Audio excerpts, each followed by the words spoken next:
ಬಗೆದಷ್ಟು ಬಯಲಾಗುತ್ತಾನೆ ಇದೆ ಬಂಗಾರಿ ಕರ್ಮಕಾಂಡ.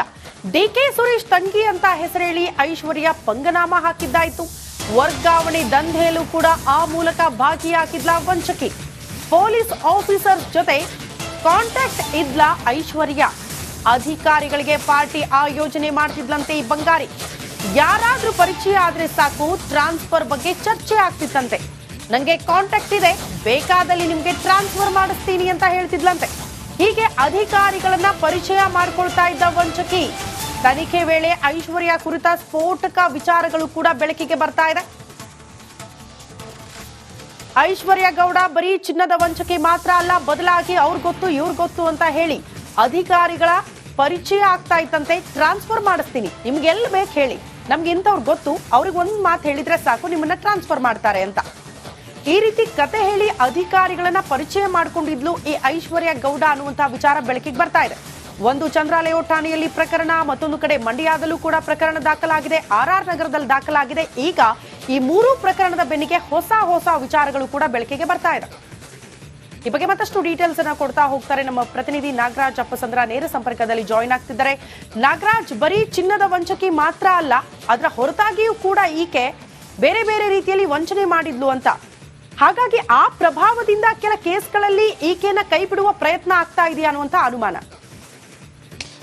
ಖಂಡಿತ ಶ್ರುತಿ, ಒಂದು ಪ್ರಕರಣ ಆರಂಭ ಆದಾಗಲಿಂದಲೂ ಸಾಕಷ್ಟು ಅನುಮಾನಗಳು ಉಟ್ಕೊಳ್ತಾ ಇದ್ದಾವೆ. ಈಗ ಪೊಲೀಸರು ಏನು ಒಟ್ಟು 2 ಪ್ರಕರಣಗಳಲ್ಲಿ ಬೆಂಗಳೂರಲ್ಲಿ ತನಿಖೆಯನ್ನ ನಡೆಸ್ತಾ ಇದ್ರೆ, ಮಂಡ್ಯದಲ್ಲಿ ಒಂದು ಪ್ರಕರಣದಲ್ಲಿ ತನಿಖೆ ಆಗ್ತಾ ಇರ್ತಕ್ಕಂಥದ್ದು. ಇದರಲ್ಲಿ ಪ್ರಮುಖವಾಗಿ ಏನು ಚಂದ್ರಾಲಯ ಹೋಟೆಲ್ನಲ್ಲಿ ಮೊದಲು ಪ್ರಕರಣ ದಾಖಲಾಗಿತ್ತು, ನಂತರ ರಾಜರಾಜೇಶ್ವರಿ ನಗರ ಪೊಲೀಸ್ ಠಾಣೆಯಲ್ಲಿ ಪ್ರಕರಣ ದಾಖಲಾಗಿದೆ. ಅದರಲ್ಲಿ ಈಗ ತನಿಖೆ ತೀವ್ರಗೊಂಡಿರ್ತಕ್ಕಂಥದ್ದು. ಇಲ್ಲಿ ಒಂದಷ್ಟು ಸ್ಫೋಟಕ ವಿಚಾರಗಳು ಪೊಲೀಸರ ಗಮನಕ್ಕೆ ಬರ್ತಾ ಇದ್ದಾವೆ. ಆದ್ರೆ ಏನಂತಂದ್ರೆ, ಕೇವಲ ರಾಜಕಾರಣಿಗಳ ಜೊತೆ ಒಡನಾಟವನ್ನ ಇಟ್ಕೊಂಡು ಈಕೆ ವಂಚನೆಯನ್ನ ಮಾಡ್ತಾ ಇರಲಿಲ್ಲ.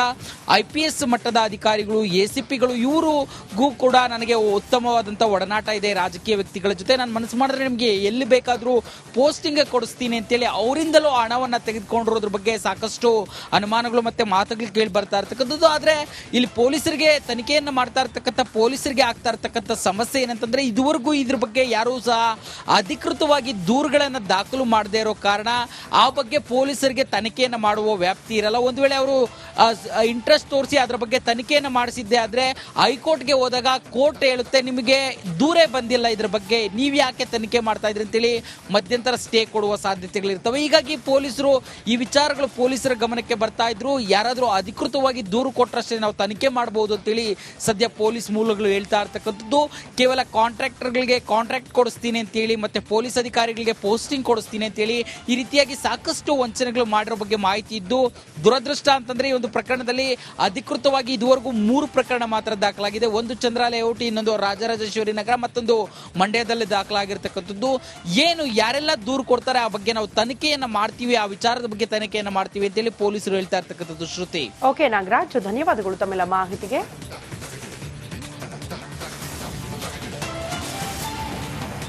ಡಿಕೆ ಸುರೇಶ್ ತಂಗಿ ಅಂತ ಹೇಳಿಕೊಂಡು ಹಲವರಿಗೆ ವಂಚನೆ ಮಾಡಿರುವ ಐಶ್ವರ್ಯ ಗೌಡಳ ಕರ್ಮ ಕಾಂಡಗಳು ಬಗೆದಷ್ಟು ಬಯಲಾಗ್ತಾನೆ ಇದೆ.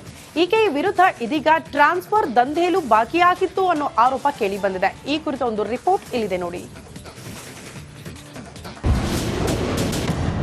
ಐಶ್ವರ್ಯ ಗೌಡಳ ಒಂದೊಂದೇ ಕರ್ಮಕಾಂಡ ಬಯಲು.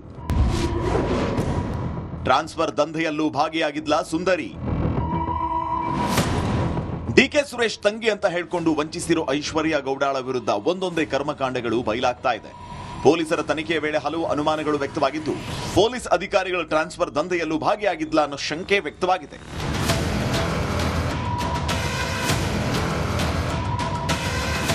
ಇಲಾಖೆಯಲ್ಲಿ ಹಲವರ ಜೊತೆ ಕಾಂಟ್ಯಾಕ್ಟ್ ಅಲ್ಲಿ ಇದ್ಲು ಅಂತ ಹೇಳಲಾಗ್ತಾ ಇದೆ. ಹೀಗಾಗಿ ACP ಲೆವೆಲ್ ಅಧಿಕಾರಿಗಳನ್ನ ವರ್ಗಾವಣೆ ಮಾಡೋ ಲೆವೆಲ್ಗೆ ಐಶ್ವರ್ಯ ಗೌಡ ಇದ್ಲಾ ಅನ್ನೋ ಅನುಮಾನ ವ್ಯಕ್ತವಾಗಿದೆ.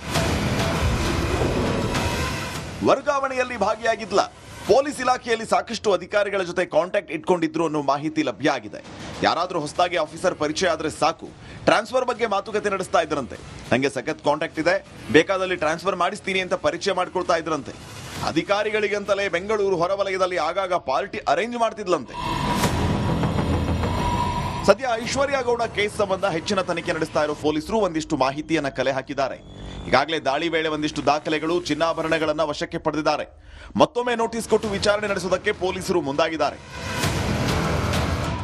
ನಾಗರಾಜ್, ರಿಪಬ್ಲಿಕ್ ಕನ್ನಡ, ಬೆಂಗಳೂರು.